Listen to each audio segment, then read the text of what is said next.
حضرت بلال رضی اللہ تعالیٰ عنہ سے ایک دفعہ کسی نے پوچھا کہ آپ نے پہلی دفعہ حضور نبی کریم صلی اللہ علیہ وآلہ وسلم کو کیسے دیکھا؟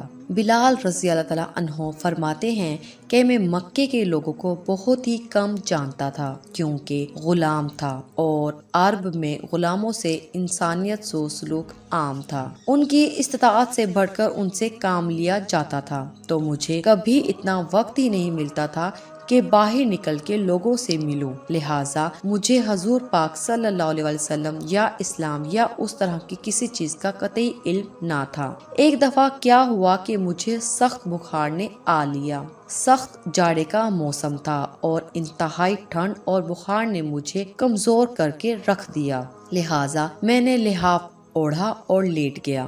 ادھر میرا مالک جو یہ دیکھنے آیا کہ میں جو پیس رہا ہوں یا نہیں، وہ مجھے لحاف اوڑھ کے لیٹا دیکھ کے آگ بگولا ہو گیا۔ اس نے لحاف اتارا اور سزا کے طور پہ میری قمیض بھی اتروا دی اور مجھے کھلے صحن میں دروازے کے پاس بٹھا دیا کہ یہاں بیٹھ کے جو پیس۔ اب سخت سردی، اوپر سے بخار اور اتنی مشقت والا کام، میں روتا جاتا تھا اور جو پیستا جاتا تھا۔ کچھ ہی دیر میں دروازے پہ دستک ہوئی، میں نے اندر آنے کی اجازت دی تو ایک نہایت متین اور پر نور چہرے والا شخص اندر داخل ہوا اور پوچھا کہ جوان کیوں روتے ہو؟ جواب میں نے کہا کہ جاؤ اپنا کام کرو، تمہیں اس سے کیا، میں جس وجہ سے بھی روں۔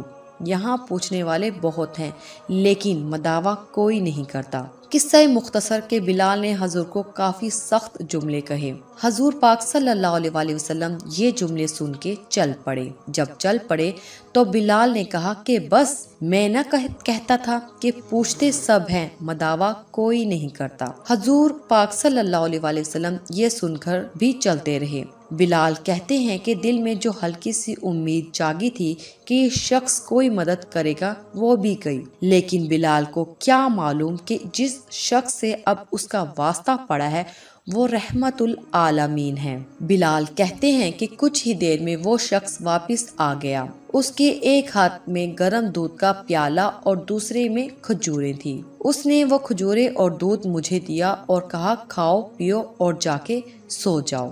میں نے کہا تو یہ جو کون پیسے گا؟ نہ پیسے تو مالک صبح بہت مارے گا۔ اس نے کہا تم سو جاؤ، یہ پیسے ہوئے مجھ سے لے لینا۔ بلال سو گئے اور حضور نے ساری رات ایک اجنبی حبشی غلام کے لیے چکی پیسی۔ صبح بلال کو پیسے ہوئے جو دے دیے اور چلے گئے۔ دوسری رات پھر ایسا ہی ہوا، دودھ اور دوا بلال کو دی اور ساری رات چکی پیسی۔ ایسا 3 دن مسلسل کرتے رہے جب تک کہ بلال ٹھیک نہ ہو گئے۔ یہ تھا وہ تعارف جن کے بطن سے اس لافانی عشق نے جنم لیا کہ آج بھی بلال کو صحابی رسول بعد میں عاشق رسول پہلے کہا جاتا ہے۔ وہ بلال جو ایک دن اذان نہ دیں تو خدا تعالیٰ سورج کو طلوع ہونے سے روک دیتا ہے۔ اس نے حضور کے وصال کے بعد اذان دینا بند کر دی کیونکہ جب اذان میں اشہد ان محمد رسول اللہ تک پہنچتے تو حضور کی یاد میں ہچکیاں بن جاتی تھی اور زاروں کی تار رونے لگتے تھے۔ ایثار اور اخوت کا یہ جذبہ اتنا طاقتور ہے۔